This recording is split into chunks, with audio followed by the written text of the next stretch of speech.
Report जो आएगी MC उसकी फैसले होगा। हम भी उनका पूरा सहयोग करेंगे सर। जो कौन हमारे से कुछ पूछताछ होगी ताकि हमारी जो है ना कार्रवाई है ना जल्दी आगे बढ़े और वो जो अपने असली मुजरिम जो है वो सरकार उसके सामने लाए और हमें न्याय मिल जाएगा।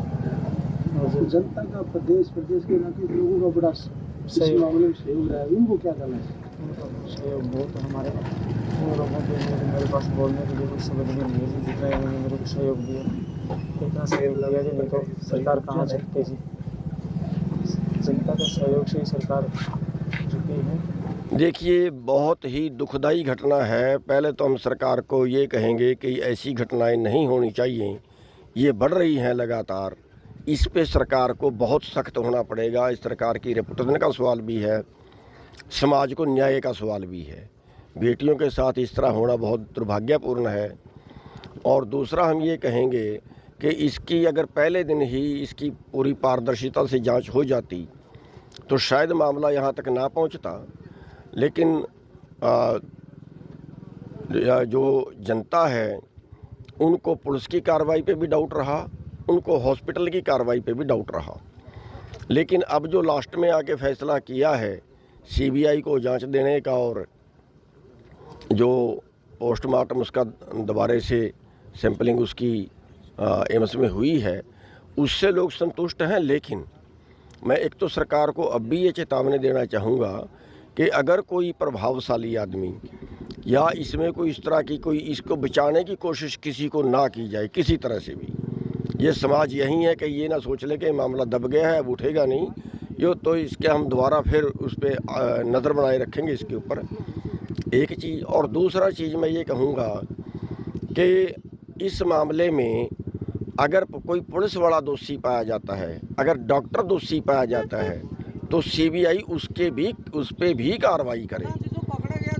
और एक मैं ये कहना चाहूँगा कि जो इस केस के अंदर इसमें आंदोलन के अंदर जो गिरफ्तार किए गए हैं, कई लोगों के ऊपर मुकदमे भी दर्ज हुए मेरे को पता लगा है किए गए हैं।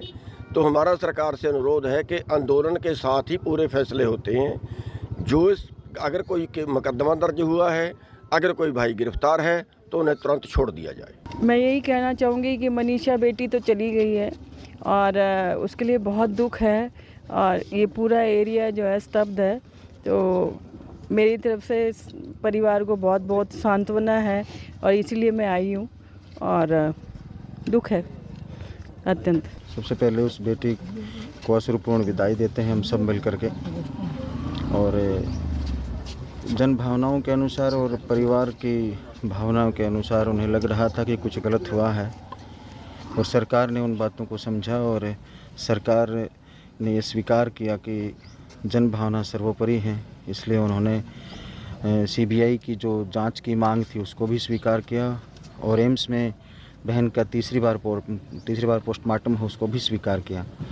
और अब सरकार का ये भी मानना है कि जो भी दोषी पाया जाएगा, जिस भी रूप में दोषी पाया जाएगा, अगर पुलिस का ये जो वर्जन था, डॉक्टर्स का ये जो वर्जन था, ये गलत निकलता है और उनसे कोई चीज़ छूट जाती है तो इस सीबीआई की जांच में वो चीज़ नहीं छूटेगी और सख्त से सख्त कानून के अनुसार उनको सज़ा मिलेगी।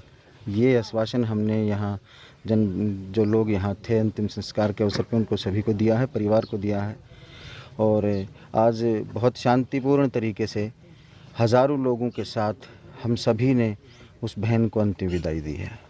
एम्स में जो तीसरी आपको कुछ लगता है कहीं पे कुछ तो लेक रही है? देखिए, एक अधिकारी के तौर पे मेरे लिए ये कहना बहुत मुश्किल होगा कि कहाँ कोई चूक रही होगी, लेकिन यही हम साझे रूप में ये स्वीकार करते हैं कि हो सकता है किसी न किसी बिंदु पे कोई चूक रह गई हो और वो चूक हमें ना पता चली हो, हम नहीं देख पाए हों उसे। इसीलिए इस जांच को लिया गया है, मुख्य जांच को लिया गया है कि सीबीआई हर चीज़ को दूध का दूध और पानी का पानी करके आपके बीच में रख देगी। एम्स की रिपोर्ट आई है क्या, उसमें कुछ मिला? एम्स की रिपोर्ट के बारे में हमें ये जानकारी नहीं है कि उन्होंने क्या रिपोर्ट दी है। वो बहुत गोपनीय रूप में जहाँ जिसको जमा हो जाना चाहिए था वह जमा है और जब भी सीबीआई को ज़रूरत पड़ेगी उसकी वो रिपोर्ट उनके समक्ष प्रस्तुत कर दी जाएगी। जाँच सीबीआई तक जानी होती है, उसमें हमारे होम सेक्रेटरी पत्र भेजते हैं सेंटर को कि हमारा ये जो मनीषा हत्याकांड है, इसकी जांच की जानी चाहिए। तो वो प्रोसेस बहुत तीव्र गति से प्रारंभ कर दी गई है। बहुत ही जल्दी इस केस में बहन मनीषा को और पूरे परिवार को और पूरे क्षेत्र को न्याय मिलेगा। मुझे एक चीज़ और कहनी है कि हम अक्सर देखते आ रहे थे कि समाज में संवेदनाओं की कमी पड़ चुकी है, लेकिन मनीषा जाते जाते एक काम तो कर ही गई है कि सारे समाज की जन भावनाएं केवल एक स्वर में ये थी कि मनीषा को न्याय मिले। इसका मतलब यही कि हम गलती पे हैं नहीं है अलग मुद्दा है, किसी की छोटी मोटी गलतियां रही हैं वो अलग मुद्दा है, लेकिन समाज में संवेदनशीलता मौजूद है, समाज में मानवता मौजूद है, समाज में इंसानियत मौजूद है। तो ये हमारे समाज का एक उजला पक्ष भी रहा है। लेकिन एक पक्ष ऐसा भी रहा कि समाज में जब आंदोलन जब चल रहे हों तो वहाँ अराजकताएं बढ़ जाती हैं, कई बार उच्छृंखलताएं बढ़ जाती हैं, कई बार एक लक्ष्मण रेखा का पालन हम सभी को करना चाहिए। मैं आप सभी के दर्शकों से एक अनुरोध करूँगा, हमारे क्षेत्र के लोगों से भी एक अनुरोध करूँगा, हरियाणा प्रदेश, राजस्थान या पूरे भारत के साथियों से एक अनुरोध करूँगा कि आंदोलन चलाने का एक अलग संवैधानिक तरीका है, उस तरीके को इस्तेमाल करिए ताकि जो आपकी आवाज़ आप जहां पहुंचाना चाह रहे हैं वहां पहुंचे वो आवाज़। और जब वो आवाज़ पहुंच जाए और वहां से एक्शन प्रारंभ हो जाए तो फिर अपने आंदोलन को धीरे धीरे वापस ले लेना चाहिए। कहीं ऐसा ना हो कि वो अराजकताएँ और वो उच्छृंखलताएँ, वो हिंसा पूरे समाज की दिशा और दशा को बदल दें और सारी व्यवस्थाएं, सारे उद्देश्य ही बदल दें और फिर सरकार को, प्रशासन को, पुलिस को उसे समेटने में अपना समय लगाना पड़े और जो मूल उद्देश्य है वो भटक